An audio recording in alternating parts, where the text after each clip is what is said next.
അപ്പോൾ ഈ വെയിലും മഴയും കൂടെ ഒരുമിച്ച് നിൽക്കുന്ന സമയത്ത് ഞാനും മക്കളും കൂടെ അതേ ഇല്ല വീട്ടിൻ്റെ പാലാച്ചിന് പോവാണ് കേട്ടോ. ഈ വീടിൻ്റെ നമ്മുടെ നെയ്ബറിൻ്റെ വീടിൻ്റെ പാലാച്ചാണ്. നമ്മുടെ സാലിഹ ഷാജഹാൻ്റെ വീടിൻ്റെ തൊട്ടടുത്താണ് കേട്ടോ. സാലിഹയുടെ വീട് ഇതിൻ്റെ തൊട്ട് റൈറ്റ് സൈഡിലാണ്. ഇൻറ്റീരിയർ ഒക്കെ എല്ലാം കിട്ടില്ലാനായിട്ട് ചെയ്തിട്ടുണ്ട് കേട്ടോ, അടിപൊളിയായിട്ടുണ്ട്. പക്ഷേ ഇവിടുത്തെ ഹൈലൈറ്റ് എന്ന് പറയുന്നത് ഇതൊന്നും അല്ലാതെ ഈ ഒരു ലൈറ്റാണ് കേട്ടോ. പൊളിയായിട്ടുണ്ട്, വന്നവർക്കെല്ലാം ഇഷ്ടപ്പെട്ടിട്ടുണ്ട്. പിന്നെ ഞാൻ അതേ മിറർ കണ്ടപ്പോഴത്തേക്ക് ചുമ്മാ പോയിട്ട് സെൽഫി എടുത്തതാണ്. അപ്പോഴാണ് ശ്രദ്ധിച്ചിട്ട് എൻ്റെ ഫോൺ കവർ മാറ്റിയില്ലെന്ന് വീട്ടിൽ ഇട്ടിരുന്ന സെയിം കവറാണ്, കുറേ പഴയ കവറാണ് ഗൈസ്. കളറൊക്കെ പോയി, പക്ഷേ ഞാൻ മാറ്റിയില്ല. കുഴപ്പമില്ല, വേറെ ആരും കണ്ടില്ല, നിങ്ങളല്ലേ കണ്ടോളൂ. അങ്ങനെ അവിടുന്ന് ബിരിയാണി കഴിച്ചിട്ട് നേരെ എൻ്റെ വീട്ടിലേക്ക് പോവാണ് കേട്ടോ. എൻ്റെ വീട്ടിൽ ചെറിയൊരു ഫംഗ്ഷൻ ഉണ്ട്. അപ്പം വീട്ടിലെല്ലാവരും ദേ വന്നിട്ടുണ്ട്. എൻ്റെ അപ്പച്ചിമാരും അവരുടെ മക്കളും മക്കളും ഒക്കെയാണ് കേട്ടോ. അപ്പം എല്ലാവരും കൂടെ ഒത്തുകൂടിയിട്ടുള്ളൊരു ദിവസമായിരുന്നു. ഭയങ്കര നല്ല ബഹളമൊക്കെയാണ് കേട്ടോ. നമ്മളെല്ലാവരും ഒത്തുകൂടുമ്പോഴത്തേക്കും അങ്ങനെ ഞാൻ കുറച്ച് സമയം അവിടെ നിന്ന് പിന്നെ അതേ വീട്ടിൽ പോയിട്ട് അമ്മയുടെ കടയിൽ നിന്ന് കുറച്ച് സാധനങ്ങളൊക്കെ വാരി ഞാനും മക്കളും ഒക്കെ കുറേ വാരി. അപ്പോൾ റിസ്മോന് വാട്ടർ ബലൂൺ കിട്ടി കേട്ടോ അമ്മയുടെ നിന്ന്. അങ്ങനെ വാട്ടർ ബലൂൺ കൊണ്ട് അവൻ എറിഞ്ഞ് കളിക്കുകയാണ്. പക്ഷേ അവൻ എറിഞ്ഞപ്പോഴത്തേ ചീറ്റിപ്പോയി.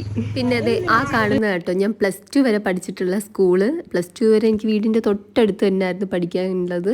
പിന്നെ ഞാൻ കൊല്ലത്തേക്ക് പോയത് ട്രാവൽ ചെയ്യാനുള്ള ഇഷ്ടം കൊണ്ടാട്ടോ കൊല്ലത്ത് പോയത്. അപ്പോൾ ഇത് ഇത്ര അടുത്ത് പഠിച്ചിട്ടുള്ള ആരെങ്കിലും ഒക്കെ ഉണ്ടെങ്കിൽ കമൻറ്റ് ചെയ്യാം കേട്ടോ. ചെരുപ്പ് റിസ്മോന് ബർത്ത്ഡേക്ക് ഗിഫ്റ്റ് കൊടുത്ത ചെരുപ്പ് ഇപ്പം അളവ് ചെറുതായതുകൊണ്ട് മാർക്ക് തന്ന്.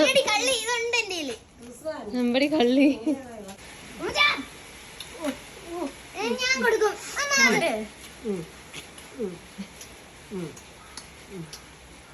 ഓ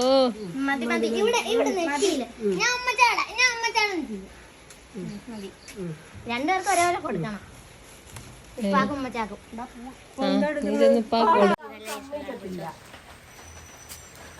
പൊട്ടിച്ച സൈഡ് തരണ്ടേടാ.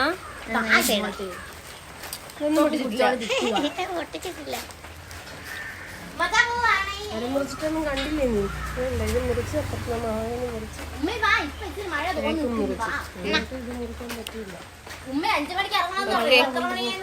ബൈ 5:30.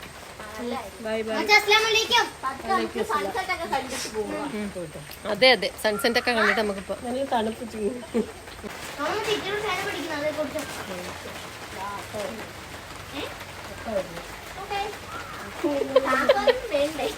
അട്ട വരുന്നു. ഓക്കെ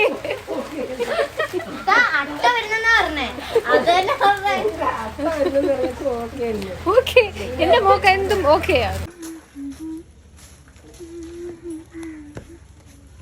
ഇവിടുത്തെ മരം എല്ലാം മുറിച്ചിട്ടേക്കാണ്. ആ ഗലങ്കോലമായിട്ട് കിടക്കുകയാണ്.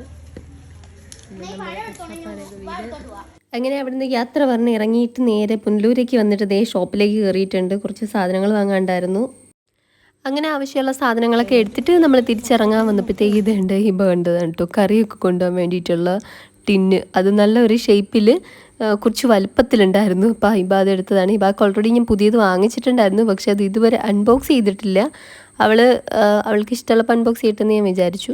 ഇതുകൊണ്ടാണെങ്കിൽ നമ്മൾ വെക്കുന്ന കറി പകുതി കൂടുതൽ ഇതിൽ കൊള്ളാനുണ്ട് കേട്ടോ. അത്രയും വലുതാണ്. പിന്നെ വലിയ മനുഷ്യർക്കൊക്കെ കൊണ്ടുപോകാൻ കൊള്ളാം. ഒരുപാട് കറിയൊക്കെ വേണമെന്നുള്ളവർക്കല്ലേ ഗ്രൂപ്പായിട്ടൊക്കെ പോകുന്നവർക്കൊക്കെ നല്ല വലിയ ടിന്ന്, നല്ല രസമുണ്ട്. പിന്നെ അതേ ഞാൻ ടോപ്പിൻ്റെ സെക്ഷനിലേക്ക് പോയി, പിന്നെ കമ്മലിൻ്റെ സെക്ഷനിലേക്ക് പോയി. ടോപ്പൊന്നും എനിക്ക് ഇഷ്ടമായില്ല.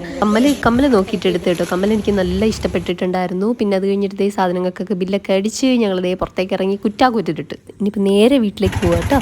ബൈ.